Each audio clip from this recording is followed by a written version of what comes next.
Hey, what's going on, my people? Another beautiful day in Michigan. We got a whole bunch of snow out there, and it's still not melting.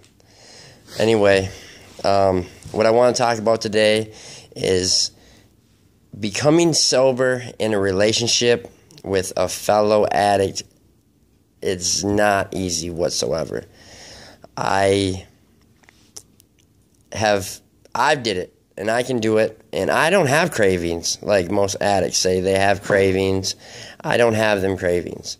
I've been able to get over this. I've been able to win. I've been able to battle it, and I won. Now, my significant other was having a hard time. Well, whatever you want to call it. Ex, whatever, blah, blah, blah. Anyways, I was so hard on her and my mother, that's a fellow addict, living with me. I expected them to do everything that I did. I expected them to go through this and to battle it and look it in the eyes and say, "You lost, I won." Now, everyone goes through their process differently.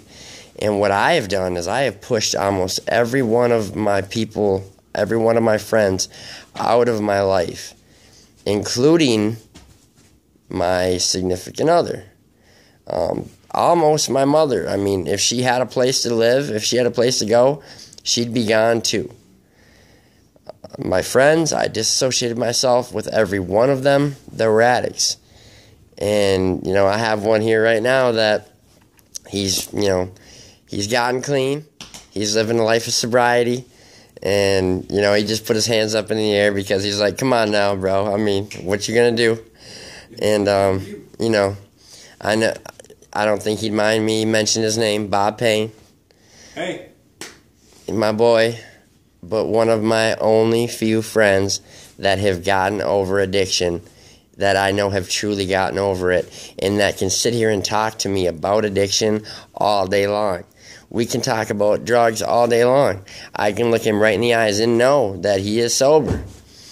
And I haven't been able to have that with my mother, with my ex, which she is my ex because of me, because I expected so much. I expected so highly. I thought that, okay, if I can do it, so can you, so can anybody. It's not that hard, when really it is hard. Not everyone's like me. Everyone goes through their process differently.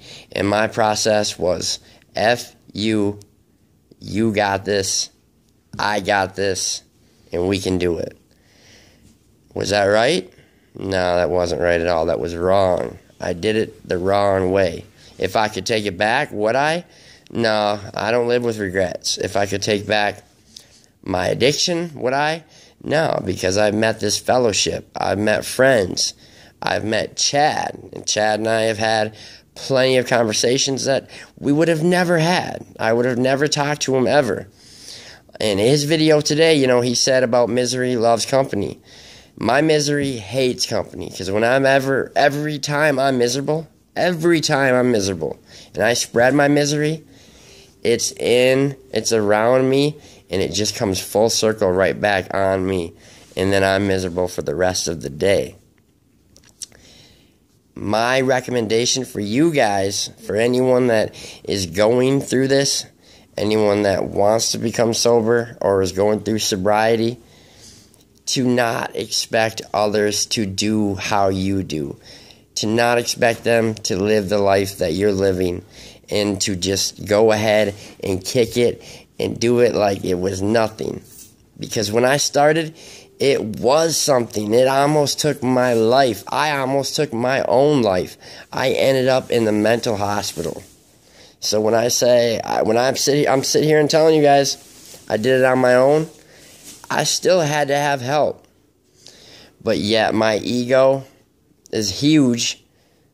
I mean, you can't knock me down. You can come and try to, but you're not going to. That's how I feel right now. I have some kind of God complex, whatever you want to call it. And I felt superior over my addicts that I was living with. And I made them feel inferior because of my ways because of the way I was being. Don't do that. Don't be like that. Do you, but also understand everybody has their own process. I have a cousin, Michael. I won't say his last name, but I have a cousin that is addicted to Suboxone and including other drugs. I mean, come on, any of us that have been on Suboxone, it's not because we weren't an addict in the first place. I can sit here and say I started doing Suboxone because my ex was prescribed it, but I know the truth. I know why I started doing it, because I liked getting high before. Now, my cousin, he is asking for my help to get sober. He's on his path of sobriety. And I am going to do differently with him than I did with my family, because I've driven my family away because of the way I acted. Now, I have learned, but I wish I could go back. I don't regret the way I was, but I wish I could go back. Where's that genie? Where's that lamp that I could just rub 3 times? And all I could ask is one wish, just one, not even the 3. Just that one, that's all I wish for.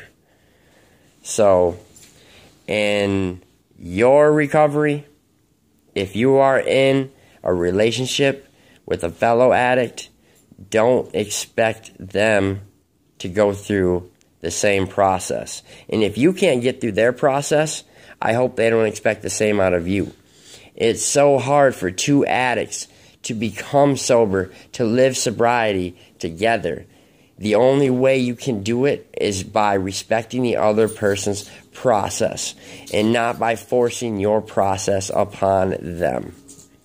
Just a little thought for any fellow relationships that are going through this, that are trying to become sober, that are addicts. Take it from one that has ruined his relationship, ruined relationships, pushed several people out of his own life because of my actions, because of the way I acted.